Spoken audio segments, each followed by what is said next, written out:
How would you describe you and what you do? I would describe myself as a new thought leader. I am here to change humanity's mind, specifically in the direction of what alleviates suffering. I see myself as an expert in human suffering first and foremost.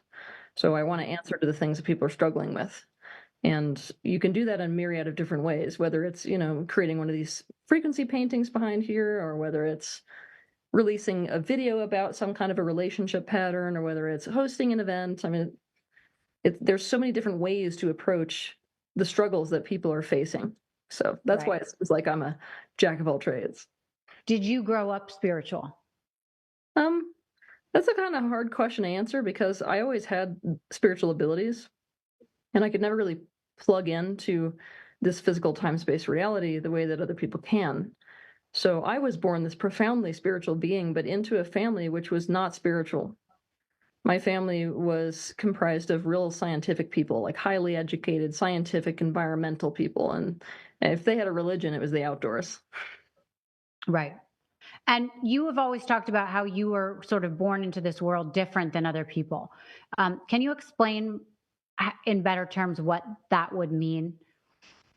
Yeah, so the best way to conceptualize of this is to think about it like if you come down to this physical life, most people are able to actually plug into this time space reality that we call life on Earth in the same way that if you were to become an avatar in a video game and then forget the you that's sitting on the chair, you are inside that video game and that is your reality. And the way to understand my dynamic is that I want you to imagine that when a person plugs into this video game, let's call it life, their ability to fully plug in is not there. So it's almost like the filters are blown. And so you're seeing an overlay of different dimensional realities all the time. Nor are you able to forget the you that's sitting on the chair. So, a person usually goes throughout their life becoming aware of their non physical aspect, the part Mm. that they might call their soul. And that was something that I never forgot and had to find again. It's like I came in here with full knowledge of exactly what I was doing here, what it was, what I was here for. I mean, all these kinds of things. So But it's a how did that? Go ahead.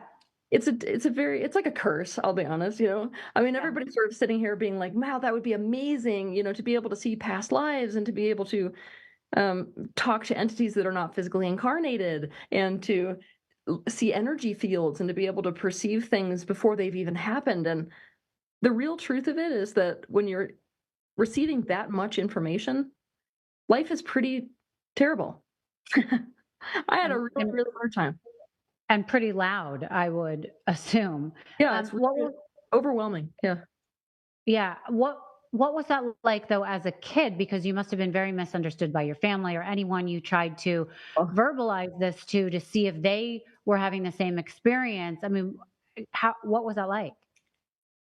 all children start out assuming that everybody sees and perceives what they see and perceive, and I was no Sure. exception. So I was kind of, thrust into this world where I thought everybody was experiencing this, and just somehow everybody's having an easier time dealing with it than me.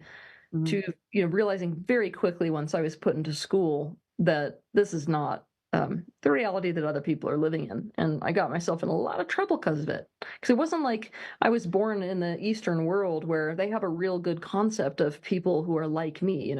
In that Mhm. type of a culture, I would have been immediately put in with a sage, and I would have been trained up into a position in some kind of a spiritual capacity. But we don't have those positions in the Western world, and so it's essentially labeled as mental illness. Right. Or if you're in Right. a I was gonna That's it's what I was gonna ask. Were your parents or people at school calling you names, trying to label you in a different way? oh yeah, but it's like you either get that the scientific people kind of label you as mentally ill, and those really religious people, they label you, which they did with me, as demonic. Mm. So it was a real, yeah, I was not received well. I mean, I scared the crap out of people. Right. And were you scared? None of the stuff that I was seeing most of the time. It took me a while, to deal with the projections that some people when they die, right? When they're trying to connect with you, they will show you images of how they died, and so when you're quite young, you have to deal with some pretty horrific images.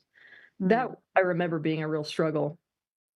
Also, it just being real frustrating that like I can see and talk to spirit guides, but it seems like it increases a bystander trauma because even when you're going through really painful stuff, a lot of times they're just sort of sitting there watching what's happening, like it's a show, and so you're kind of like, well, like, come on, throw me a bone, and they're not doing it, and so Mm.